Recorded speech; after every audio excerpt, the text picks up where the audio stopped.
What's up, everybody? Welcome to episode 5 of Destination the Show.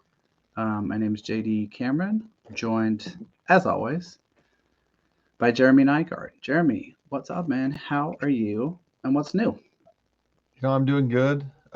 Excited to talk about the stuff that's been going on around baseball. Obviously we've seen the NFL kick off, but this is like prime time baseball season. So my favorite time of the year for a number of reasons. But excited to get this one going tonight. Yes, sir. Easy. Are you a Vikings fan? Because that No, was a forget. You're not. You're a no, Packer guy. no, no. I'm a guys that need to do well for my fantasy teams kind of guy. And my team is the Jaguars. So long story behind that I'm not going to waste time on, but Hmm. I'm just a fan of watching lots and lots of football at the same time. Right on. Yeah, I saw your like 7 different screen in your basement set up. Congrats. It looked pretty sweet. I'm not Yeah, gonna that's how lie. I roll. But as you mentioned, a ton going on in the baseball world. We are in the home stretch. Minor leagues are wrapping up or in playoffs. Arizona Fall League rosters are on the horizon. There is a ton to cover, so we are excited to dig in. Um, if you're coming back to us, thanks for listening. If you're brand new, welcome. Thanks for giving us a shot. Today, we're going to focus on promotions, prospect promotions. Specifically, I think we can dub this the PCA episode. We are going to spend a lot of time on Pete Crow-Armstrong, and we're going to round up teams' notable draft picks as we enter the end of the minor league season. And last but not least, we'll finish with some listener questions. Got some great ones this week, so thank you guys for sending them in. Quick housekeeping before we dig in. Reminder, we're on Twitter at DTS_pod1.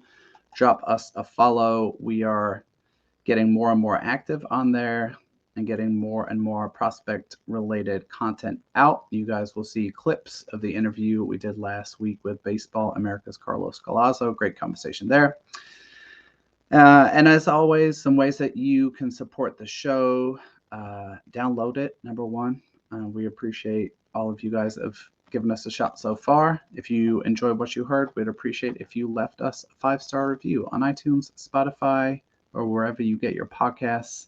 And subscribe to the Twins Daily YouTube channel if you prefer to watch the video, although I can't say I understand why you would.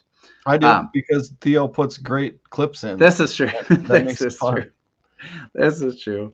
Producer Theo, always here to save the day and make it look nice and make sure you're not staring into our faces for 45 minutes. All right, without further ado, enough of that. It's PCA time, baby. Let's go. Okay, so Jeff Passan bombshell. Pete Crow-Armstrong is up with the Cubs. Joined the team.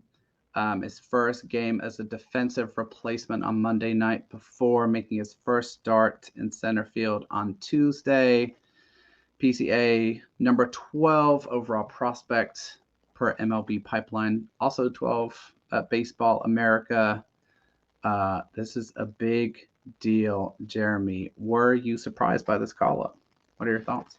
Uh, I wasn't shocked just because rosters expand and we'll get more into this in a little bit, but playoff teams typically around this time are looking for very specific skill sets. Mm-hmm. And we'll get more into that. And you can tell us more about um, Pete Crow-Armstrong, but I think that all kind of ties into it. So what do you have as the scouting report on PCA? Yeah, for sure. So PCA, super excited about this. I think it's like a prime, like aggressive move that the Cubs should be making now that they are present series aside, getting close to locking up a wild card spot here. So PCA 19th overall pick in the 2020 draft, COVID shortened draft class. We've talked about that a lot. Shortened to 5 rounds. Signed for $3.359 million for the Mets. Came to the Cubs in the Javi Baez trade. Headlines on the scouting report. Who's kicking themselves on that trade, Jamie? No kidding. No, you know what? The Mets are kicking themselves on a lot of things. Yeah, they are. Up to and including this year. It's a sad state of affairs. But the Cubs made out like bandits. Here's the headlines, I think. Best center field prospect in the minors. And I'm going to include Max Clark in that. And I'll take PCA because I'm going to take where he's at. He's ready to contribute now. Incredible assets in both speed and defense, consistent offensive performer, and he's been tapping into kind of burgeoning power. Offensively, upright stance, uses lower half well. His swing is kind of designed to produce loft, so you can drive the ball well, especially to the pull side. Strikeout rate is a little bit more than you might like to see, and so I'm going to be interested to see what that looks like in his first stint in the majors. Also going to be interested to see how he handles velocity up in the zone with that more kind of uppercutty swing. Defensively, plus runner and a good base stealer, but I think the real value with the speed is defense. Where the speed combines with great routes and great anticipation. We're watching highlights of 2 catches he made against the Rockies, I think in his first start in center field. The second one in particular was absolutely ridiculous. And all of that kind of underpinned by an above average arm. So a really toolsy player, a really solid floor, and just a really exciting speed defense combo as his kind of floor there. So that's kind of the scouting report, and I think something folks will also be curious about, right, is we talked a little bit about emerging power and a little bit about his offensive profile. What is that kind of translated into in terms of his minor league numbers? What is his track record to date? And I guess my question, like, behind all of that is, has he earned this call up offensively in addition to the speed and defensive assets that he has? Yeah, no, and I think those are fair questions. Coming out of high school, I think the anticipation was always that he was going to hit, right? And the power thing is weird because when you're 18 years old, you don't know how that's really going to happen. But when you have speed, as he does, you put it in the gap, you run around first, you go from second to third. The extra base hits will come, but the huge difference is he was coached by high school coaches who are probably doing something else for a living. And then he's going to go play professional where he's getting coached by people who actually do this for a living. And so he also got hurt. Had a shoulder thing. And so he wasn't even a top 100 guy going into the 21 season, the 22 season, finally broke into the top 100s before this past season. So in 2022, he hit his first professional home run at the age of 20 after not hitting one in 2021 when he only played 6 games and then had a shoulder deal. So it's 16 home runs last year between low A and high A, and then 20 home runs this year.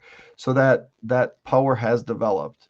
The other thing that's impressive is maybe not so much the stolen base success rate, but that he's been able to steal bases. And so he has, I think 37 stolen bases this year, and an on-base percentage of nearly 37%. And that's between double A and high A. And those are obviously the ones that's like, hey, here's what we're trying to figure out if this guy should be promoted. So at double A, his numbers 289, an 898 OPS, 31 walks. Like you mentioned, too many strikeouts. He had 82 of them. Moves up to triple A, 271, 829 OPS, has 6 home runs in 34 games. So the question is, has he deserved this promotion? Yeah. I mean, he's a late season call-up. If this is a mid-season call-up and you expect him to do a whole lot of hitting, maybe not, because their outfield is pretty good. And so, like you mentioned, what are his strengths? His strengths are his defense. We saw the clip. His strengths are his speed. So he's been caught stealing once this year, but he's made an impact defensively and on the bases. So the impact in the batter's box, that'll come. But as far as has he deserved this call up in September on a contending team, the role that he fits is perfect. And I think that's why he deserved this call up. Fast forward, and where do you see, like in the spring, how does his role potentially change? Yeah. So that's an interesting question because I think the game has changed there in recent seasons and specifically tied to the prospect promotion incentive draft picks, right? So I think if you're talking about early rookie of the year candidates for the AL and NL in 2024, and it's way too early, so we probably shouldn't be having this conversation, but it's fun to look foolish. PCA's got to be one of the top 2 or 3 guys in the National League, just as Brooks Lee has to be one of the top 2 or 3 guys, I think. Twins infield prospect for the AL. And so I think he's likely a candidate to break camp with the Cubs next year. Their center field situation in the second half of this year, right? They've had Bellinger's obviously had an incredible bounce back year. Not what he once was defensively. They've also had Mike Tauchman has been their kind of band-aid center field guy in the second half of the season. He's certainly not going to be a long-term solution. PCA is absolutely the Cubs center fielder of the future. And so the advantage of this expanded roster kind of cup of coffee at the very least situation is, as you said, he has skill sets that can contribute now. He can also get his feet wet offensively, giving him kind of a better platform in 2024 to break camp with a big league team, to give them a shot to secure an extra draft pick, but more importantly, so that he doesn't flounder offensively in 2024. And this Cubs, not really rebuild, but this Cubs core that's starting to come together, he's obviously a vital and integral part of that. So I would expect him to be starting center field, breaking camp with a big league team in 2024. That's exciting, man. I can't wait to see. I can't wait to see what he does down the stretch. Yeah,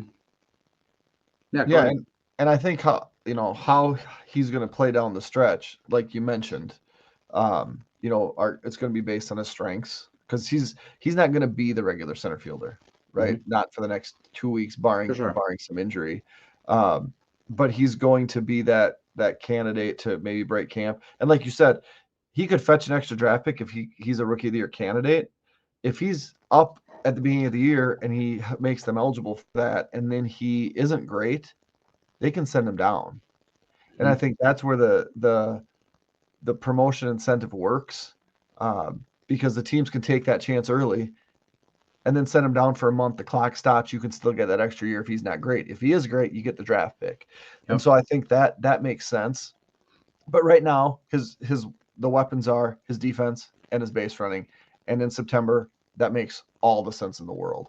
And so I really think that's why this promotion isn't overly exciting. But the promotion is exciting. It's just not going to be a regular deal because he's an exciting player. For sure. So then go into more depth, Jamie. Why is he such an exciting prospect, or an excellent prospect? Yeah, I think so. I think there's very few players who this kind of applies to, right? And so I'm going to use a 2023 kind of analogous player, which is going to be Enrique Bradfield Jr. Not especially similar in terms of profile to PCA.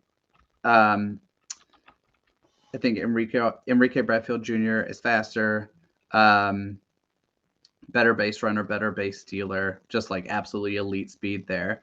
But the similarity they have, right, is that this speed defense combo gives PCA an incredibly high floor, right? So kind of to your point, he could do little to nothing offensively, I think, and still be comfortably a 2 WAR player.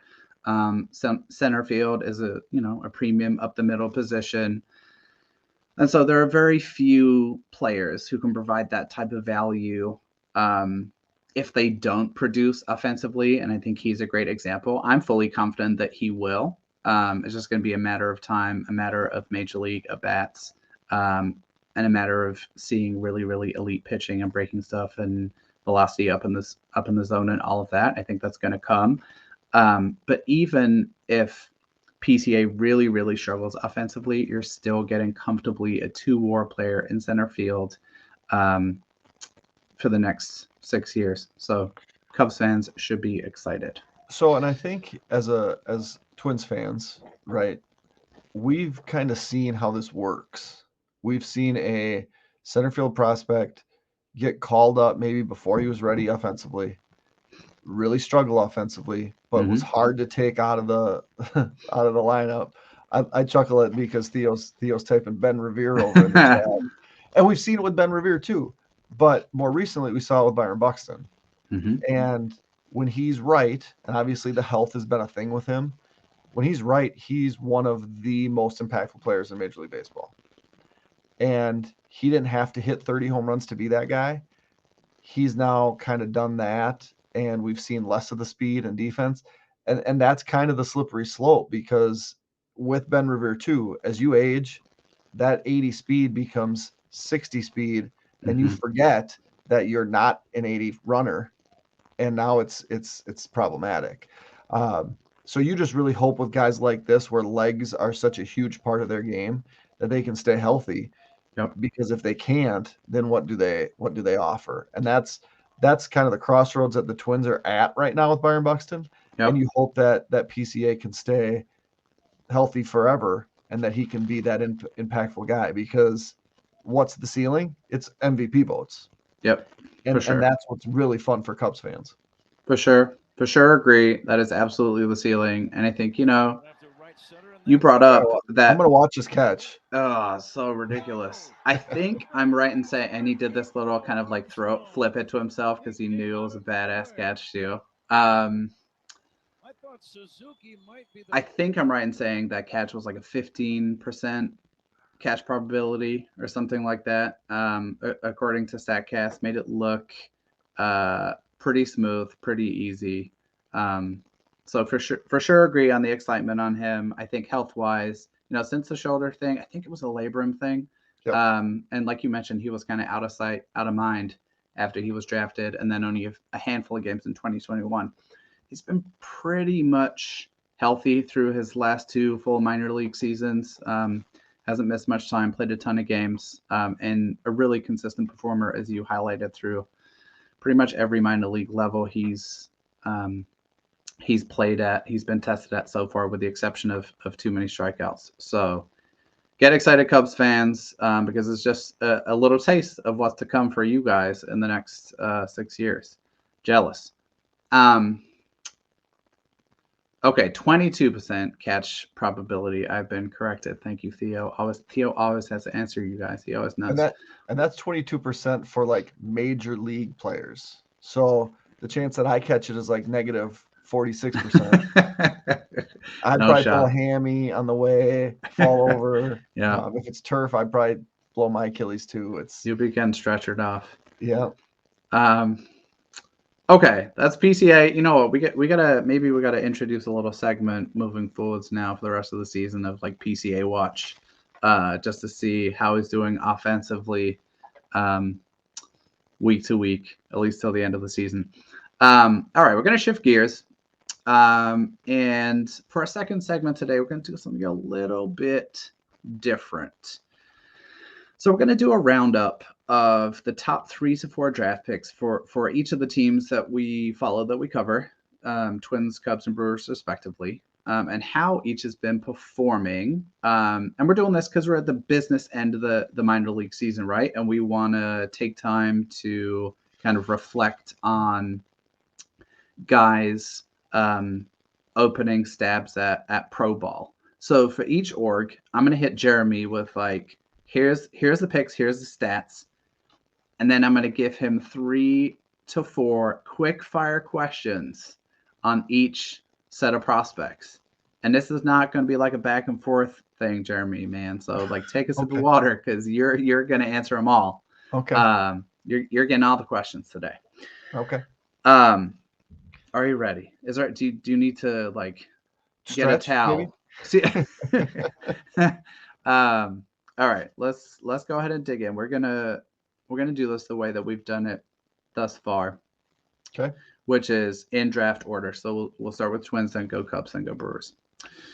Okay, I'm gonna hit you with the first 4 Twins picks and some of their stats. Okay. I'll try and go quick. Walker Jenkins.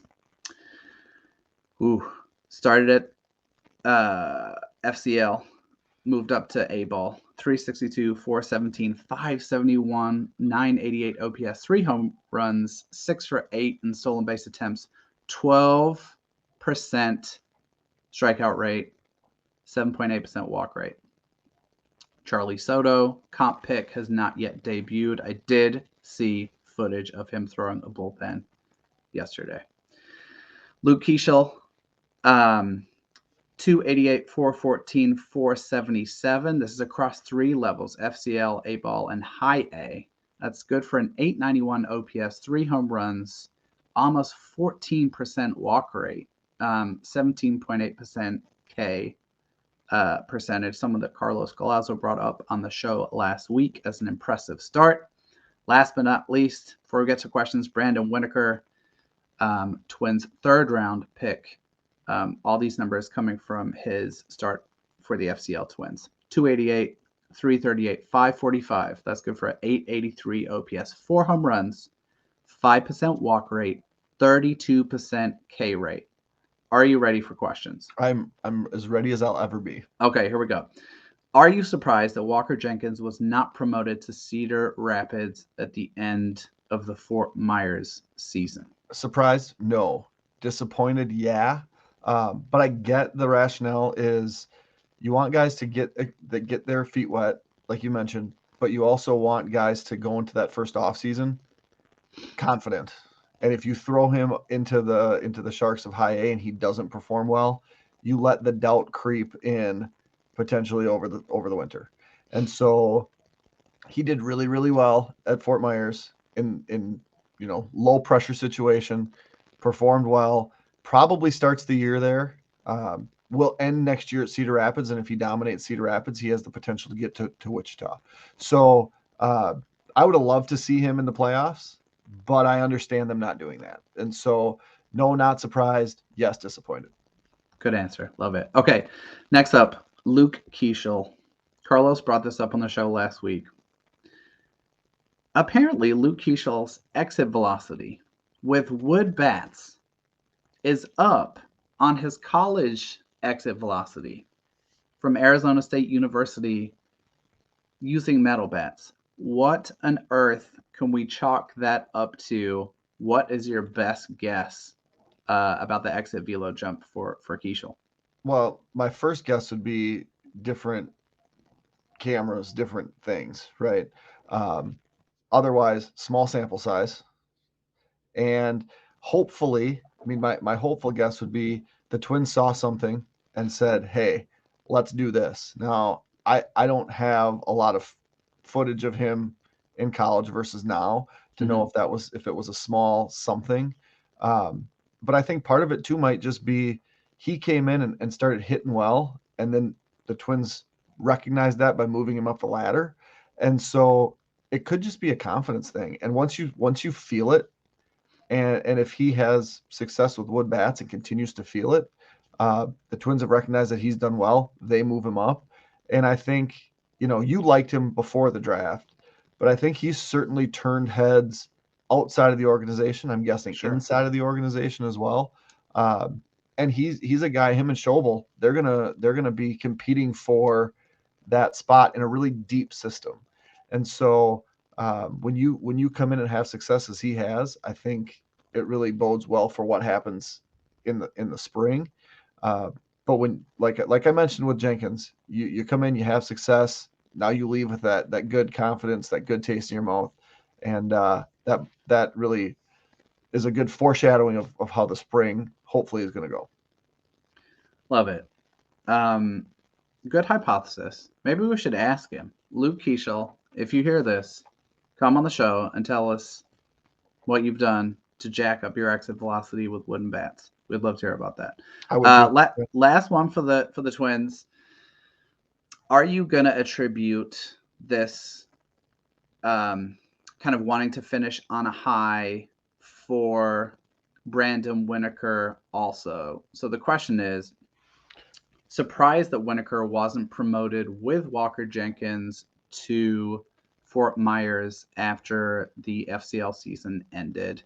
Why or why not?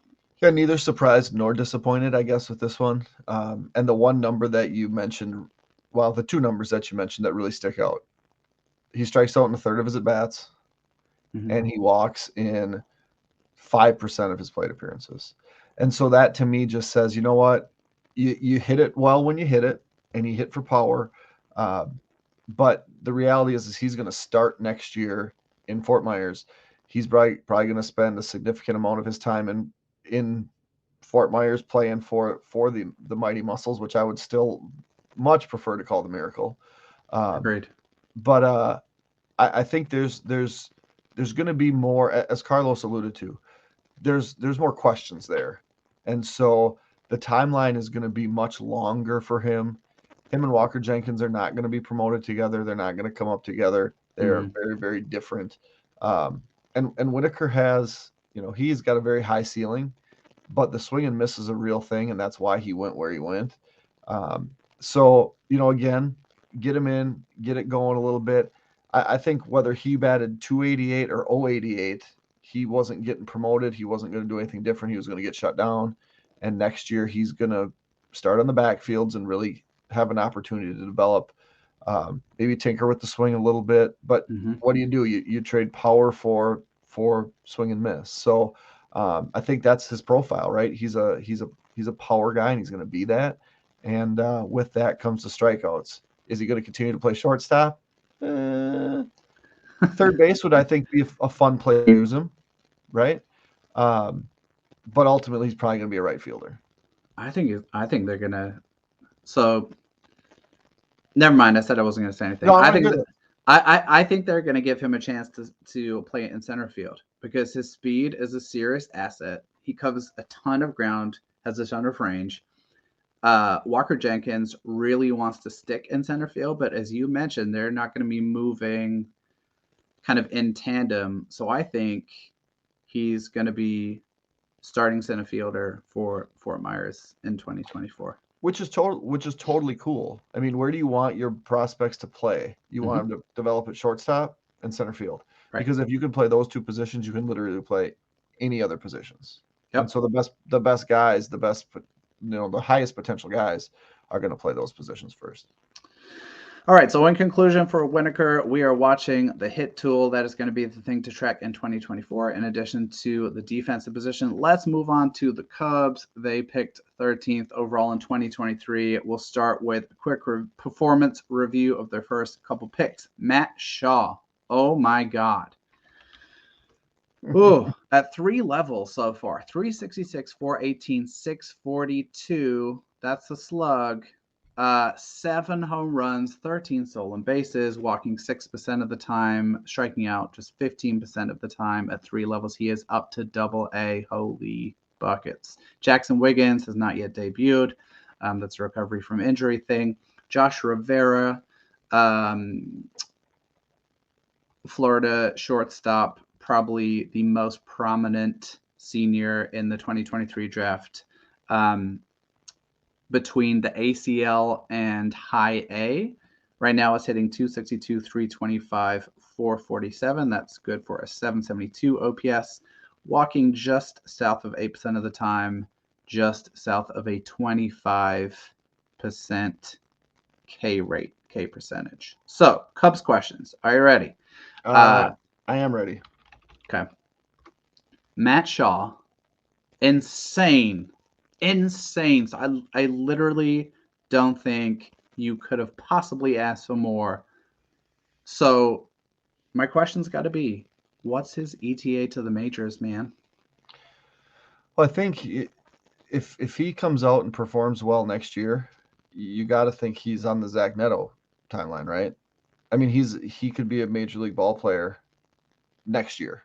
Now, I don't know if that's the most likely outcome. I think that is probably the most optimistic outcome. Mm-hmm.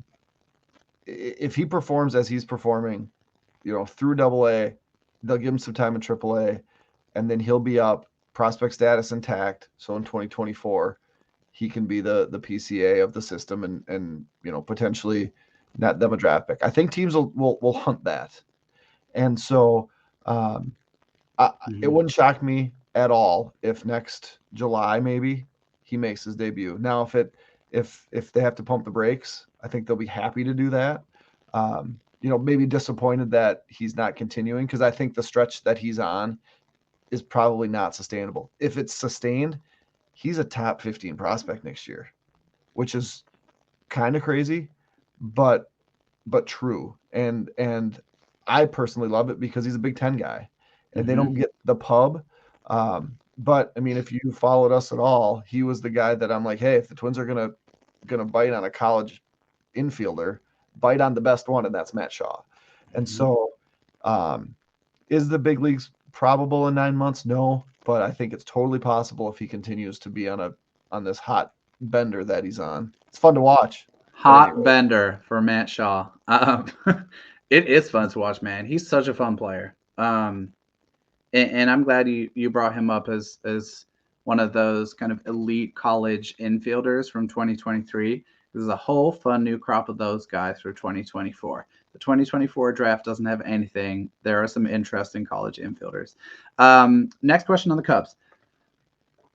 Josh Rivera, one of the most polished and decorated college players in the entire class, had an incredible college World Series run, had a great season, a really amazing postseason for the Gators. Are you surprised at a little bit of a slow start to pro ball for Josh Rivera? Anything to be concerned about, or just run-of-the-mill adjustments to pro ball? So, not really surprised. I wasn't the biggest fan of Josh Rivera. You mentioned the run that he went on here at Florida. So, in 70 games this year, had a 1064 OPS, 10 doubles, 19 home runs, 18 stolen bases, right? But that's not Josh Rivera. That was Josh Rivera in 2023. Josh Rivera as a second, well, that was his fourth year. So I don't know if he wasn't a senior, probably redshirt junior. In his third year at Florida, in 64 games, Josh Rivera hit all of 255, 351 on base, so 9% lower than this year. Slugged all of 429 for a 780 OPS.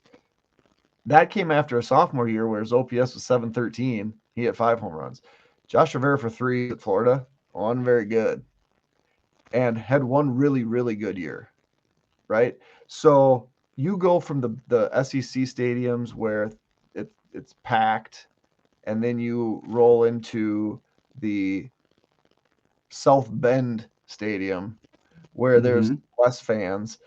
I think it's probably just kind of an adjustment, but the 250, 320, 402, 723 OPS line, it's very similar to what he was in college before this year. And so I'm not going to say he's got no shot, but for me, the ceiling was never that high. I mean, he's going to be a steady, maybe utility type dude. But and maybe that's being too hard on him. And I would love to hear your opinion, even though you say you're not going to give one, but you are. I'm not really surprised. This was like, yeah, Josh Rivera, not super exciting. I don't agree. Josh Rivera does excite me. I think Josh Rivera's season at Florida was amazing. You brought up the numbers. I think his start to pro ball is probably a little bit more to do with a come down from an incredibly long and taxing 2023 for him. He played a ton of games, literally the most games you could possibly play. Went straight into pro ball, and is off to just a little bit of a pro start. Slow start, excuse You me. know what Not a else? pro start.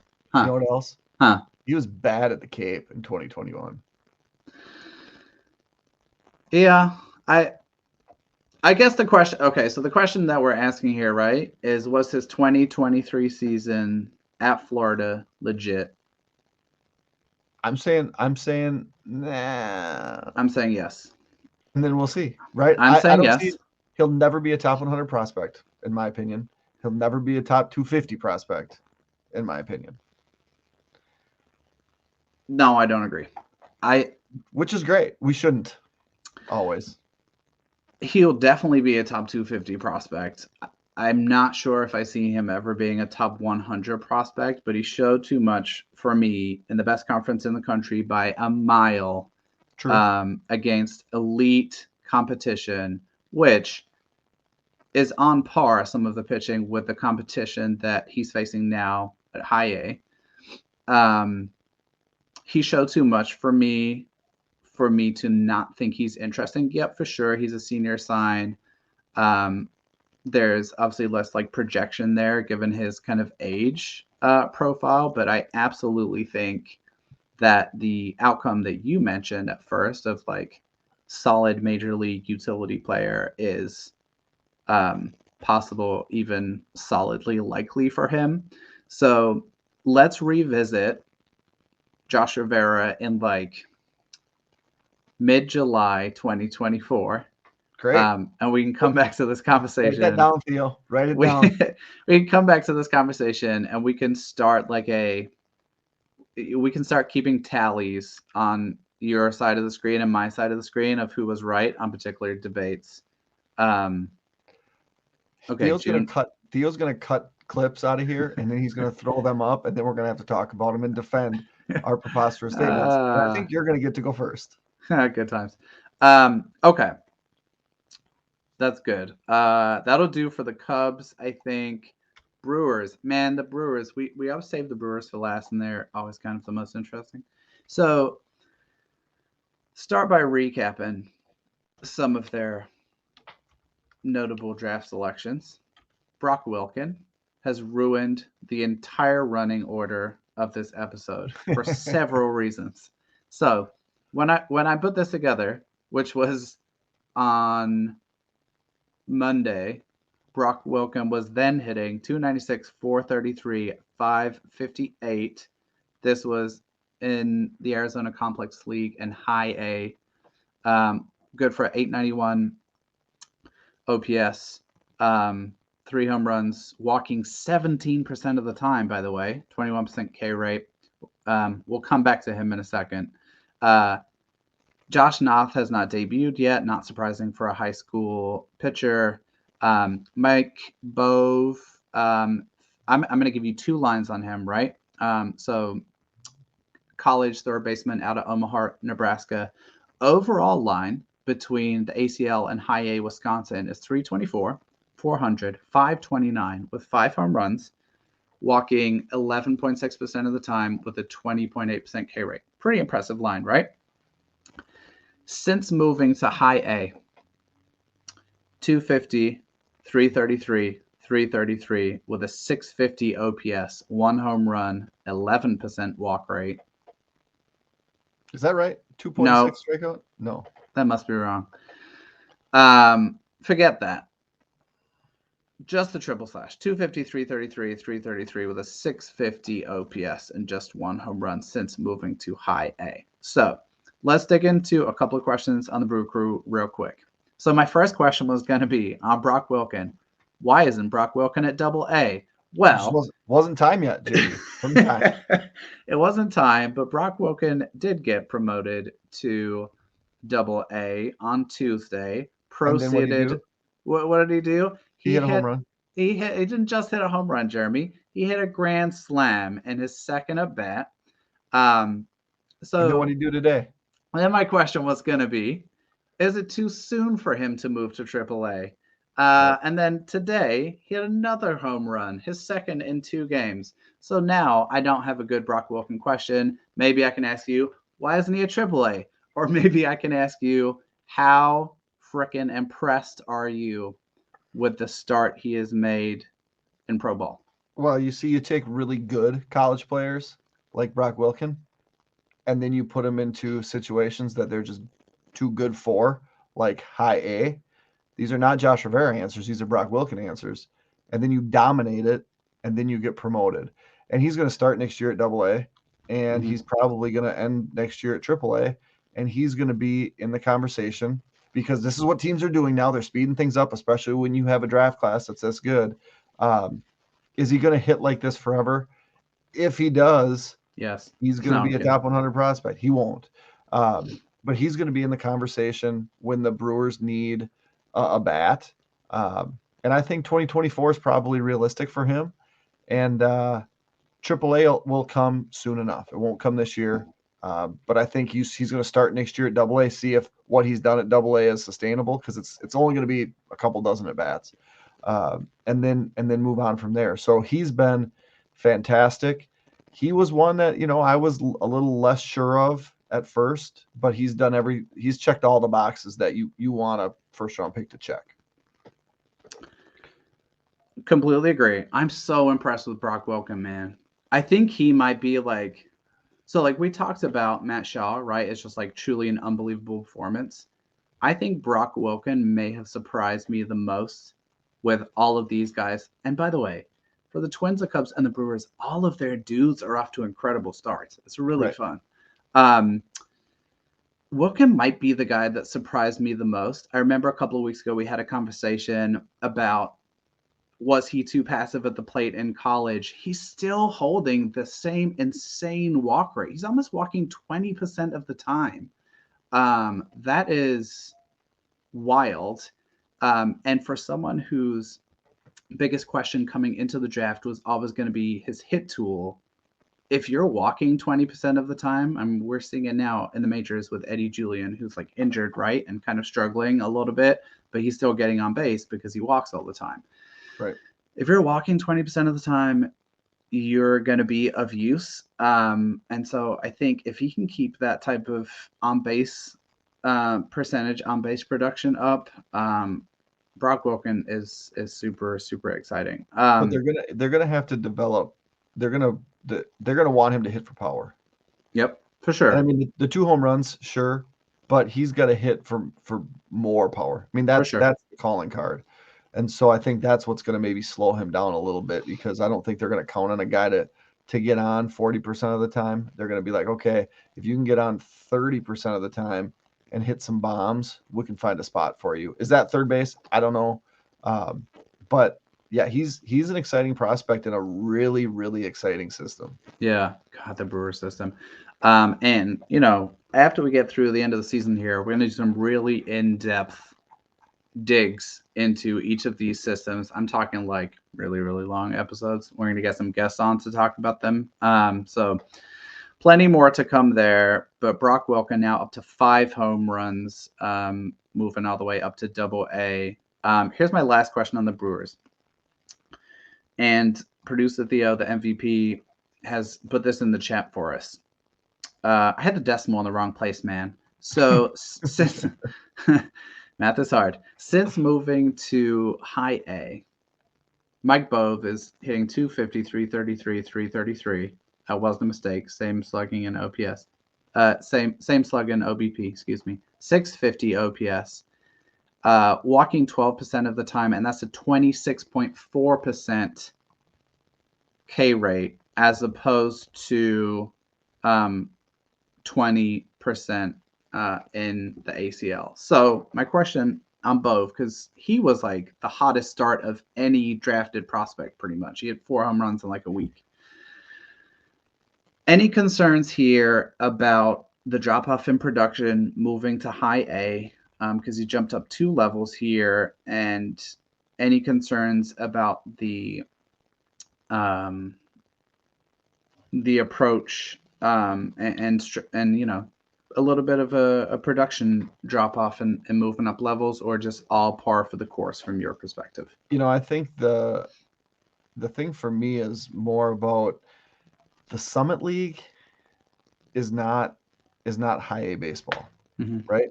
And so yeah, he was really good for 9 games, hit 4 home runs, had a 1556 OPS in the ACL, but he's from the Summit League. And so to skip that league entirely, the low A league, I think that is maybe the issue, because now he's seeing superior pitching. He had never seen that before. Maybe in the Cape, he had 100 at bats last summer and did it for any power. Struck out as much as he struck out 21 times, walked 20 times. But moving up to the Timber Rattlers, who were very good, even in his stretch where he wasn't great, they were phenomenal. They were maybe the hottest team in the Midwest League. Mm-hmm. I'm not overly concerned because I think this is where he's going to start next year, and I think that is maybe a little aggressive. Obviously, for a 21-year-old, you can get him in this situation, but he's a Nebraska Omaha guy. It's the Summit League. Like, there's going to be some adjustment to professional baseball that maybe you wouldn't expect an SEC guy to have, but the Summit League's not exactly the hotbed for future professional studs. You're going to get them, but I think maybe the Brewers kind of jumped the gun on promoting him over low A. I think that's where he would still be having success, and then having confidence rolling into the season. If there's self-doubt after, you'd hope there wouldn't be after being a decently high pick and 100 at bats. That's not a great way to start your pro career. So I'm not concerned for him. I'm concerned that what they did. But I think, there's still a future there. And if not, the Brewers got all sorts of other dudes that'll get it done. For sure there is. Both has way too many exciting hitterish tendencies. Another exciting guy for us to track heading into next year. All right, nice work, Jeremy. You passed the test. We're going to be able to put you on the spot for all of those ridiculous positions that you took on players. We're going to finish up with some listener questions, just like we always do. Thank you guys for sending these in. We're going to start with a question from Jim Keem at Gerald E. Gilliam on Twitter. That's a hilarious Twitter handle. He has a trio of twins questions, and I think we've addressed some of them, but one particular one I think is interesting that we haven't really touched on yet. He asks, thoughts on Brandon Winokur's trajectory. I feel like we've covered that one. His bonus question was thoughts on Luke Keaschall so far. Talked about how impressed we've been with both of those guys. Then his third question, which is one that I've just been pondering, so I'm curious for your opinion, is thoughts on when we'll see Walker Jenkins in the bigs. Okay, so I think we've covered Winokur. We've covered Jenkins. You're going to talk more about Keaschall, and that'll be great. If I had to guess on Walker Jenkins, I say Fort Myers to start next year, Cedar Rapids to end next year. If he performs well at Cedar Rapids, Wichita to start 2024, and really could be called up during that season, but probably summer 2025. And that's way faster than I would have projected 2 months ago. Mm-hmm. So I think that's optimistic, 2025. So recap that. You're saying start next year at Fort Myers, finish next year at Cedar Rapids, then 2025 start at AA, and then see what happens sometime mid to late 2025. Maybe I skipped here. Maybe 2026-ish? Yeah. It's already 2023. So yeah, late 2025, maybe, depending on how good the Twins are, depending on what their needs are. If they're bad, I hope they wouldn't be, but you can get a guy up to get that exposure. But the reality is Max Kepler's been great. If Max Kepler stays great, everything slows down behind him. If Trevor Larnach figures it out and stays in the system, things slow down behind him. If Matt Wallner, is the Matt Wallner of a month ago, not a week ago, things slow down behind him. So, some late 2025, to 2026, I think is fair. But so much has to go right for that timeline to stay. Yeah. And I think that's the hard part, because an injury, freak injury, he gets hit, he takes a pitch to the hand, hamate bone broken, out for 4 months, and the timeline just comes to a screeching halt. For sure. So give it a couple years, and then I think we can probably narrow in on that a little bit. But now you project Keaschall to be a major league ball player first. I want to hear that. Well, hold on. I want to weigh in on Jenkins first. Okay. I want to weigh in on Jenkins first. I agree, shockingly. I agree with your timeline for sure, but I just think it's worth stamping that, like, I think that's kind of ridiculous. Like, we're suggesting that there is a possibility that Walker Jenkins could debut with the Minnesota Twins in 2025. He'll be 20. That is insane. And I don't think, like, there was so much hype and build up in the draft leading up to that pick, this like vaunted top 5, all of whom have had very interesting and impressive starts to pro ball in their own ways. But if you had said on draft night there's a possibility that Walker Jenkins could be playing pro ball in 2025, I would have said that's kind of crazy. That's way too aggressive of a timeline. And like, I agree with you that like 2026 is much more likely, but even for us to be considering 2025 is absolutely wild to me, and like a testament to the talent, the work ethic, the start that he's had. It's incredibly impressive. But 3 of those guys that went before him will be major league studs. Well, maybe not studs next year, but they're going to Langford, Skeens, and Cruz are going to be significant ball players in the major leagues next year. Yep. It's a wild draft class, man. Absolutely wild. We're getting a little long here, so we'll do one last question. Again, came on Twitter from friend of the show, Josiah Waldner, who asks, before you read this question, you got to talk about Keaschall. Well, so Keaschall's really interesting to me, man. So he's one of my favorites. One of my kind of cheese balls heading into the draft. I tweeted, I think about him in like May in the second half of the college season. I keep the receipts, man, because on the few occasions when I'm right, I'm gonna rub it in everyone's faces. So I tweeted that Keaschall was a very twinsy type of hitter. They really love targeting a kind of on the dirt playing, above average hit tool, kind of burgeoning or breakout power. And Keaschall is like a great example of this. Like, he spent his senior season at Arizona State after a couple of years at the University of San Francisco. Just really took better competition in his stride.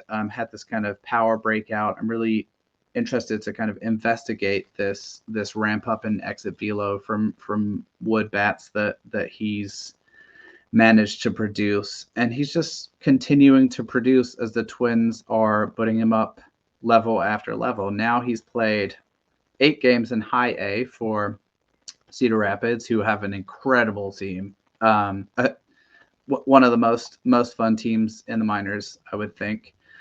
But 8 games, which is obviously like a very small sample size, only 32 at bats, but he's hitting 313, 353, 563 with a 916 OPS. Already hit 2 home runs at high A, more than he did at A ball. I think like it's very much the Tanner Schobel prospect school and type. I think he'll get a good chunk of the season next year. He'll start at Cedar Rapids, get a good chunk of the season there. Amazing. Jeremy's gone blurry. Dreams come true. We almost made it through the whole show without any tech going wrong.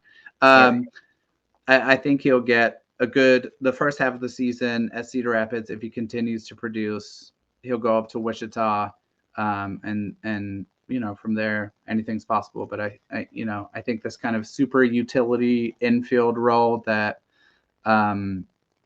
the Twins really, really like to have that type of flexibility on their major league roster. So I think 2025, Luke Keaschall could see his major league debut. Last question, and then we're really going to wrap it up. Josiah Waldner asks, what's the long-term outlook for Connor Prielipp?